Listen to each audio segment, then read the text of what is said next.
ഓ ബാറ്റ്മാൻ്റെ പുതിയ ഒരു game rock study എന്ന കമ്പനി പ്രൊഡ്യൂസ് ചെയ്യാൻ പോവുകയാണ്. ഈ റോക്ക് സ്റ്റഡി എന്ന കമ്പനി ഇതിനു മുന്നേ സൂയിസൈഡ് സ്ക്വാഡ് എന്ന് പറഞ്ഞിട്ടുള്ളൊരു ഗെയിം നിർമ്മിച്ചിട്ടുണ്ടായിരുന്നു. വളരെ നല്ലൊരു ഗെയിം തന്നെയാണ്. അത് കളിച്ചിട്ടുള്ളവർക്കറിയാം. നിങ്ങൾ കളിച്ചിട്ടുണ്ടെങ്കിൽ നിങ്ങളുടെ ഒപ്പീനിയൻ കമൻറ്റ് ബോക്സിൽ രേഖപ്പെടുത്തുക.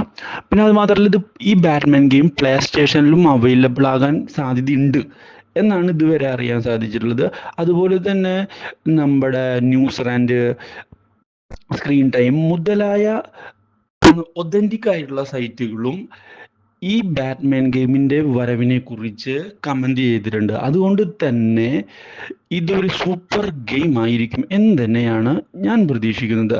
മാത്രവുമല്ല, ബാറ്റ്മാൻ ഫിലിമിൽ ഇതുവരെ ബാറ്റ്മാന് വോയിസ് ഓവർ, അതായത് ഡബ്ബിംഗ് നൽകിയിട്ടുണ്ടായിരുന്ന കെവിൻ കോൺറോയ് എന്ന് പറഞ്ഞിട്ടുള്ള ആർട്ടിസ്റ്റ് മരിച്ചു. അപ്പോൾ അദ്ദേഹത്തിൻ്റെ അനുസ്മരണയുടെ ഭാഗമായിട്ടാണ് ഇങ്ങനെ ഒരു ഗെയിം വരുന്നതെന്നാണ് ന്യൂസുകൾ ഇപ്പോൾ പുറത്തു വന്നിട്ടുള്ളത്. മാത്രമല്ല, DC ഇതിനെപ്പറ്റി പറഞ്ഞിട്ടുണ്ട്. പിന്നെ DC ഇതിനു മുന്നൊരു ബാറ്റ്മാൻ അർക്കാം യൂണിവേഴ്സ് എന്ന് പറഞ്ഞിട്ടൊരു ഗെയിം പുറത്തിറക്കിയിരുന്നു. പക്ഷേ എനിക്കത് അത്ര വലിയ താല്പര്യമില്ല. പക്ഷെ അതിനെക്കാട്ടും മികച്ച ഒരു റെസ്പോൺസ് ആണ് ഇപ്പോൾ ഈ ഗെയിമിനെ കുറിച്ച് കിട്ടിക്കൊണ്ടിരിക്കുന്നത്. പക്ഷെ എനിക്ക് തോന്നുന്നു ഗോതം സിറ്റിനെ രക്ഷിക്കുന്നതിനേറ്റ് കൂടുതൽ ആ ഗോതം സിറ്റിക്ക് പുറത്തും എക്സ്പ്ലോർ ചെയ്തിട്ടുള്ള ഒരു ഗെയിം ആയിരുന്നുവെങ്കിൽ ഇത്തിരി കൂടി ബെറ്റർ ആണ്.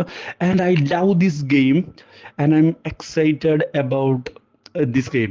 നിങ്ങൾക്ക് എന്താണ് ഈ ഗെയിമിനെ കുറിച്ച്? നിങ്ങൾ ബാറ്റ്മാൻ്റെ ഈ ഗെയിം കളിച്ചിട്ടുണ്ടോ? മുമ്പ് ഇറങ്ങിയുള്ള അർക്കം എന്ന് പറഞ്ഞുള്ള ഗെയിം കളിച്ചിട്ടുണ്ടോ? കമൻറ്റ് ബോക്സിൽ കമൻറ്റ് ചെയ്യണം.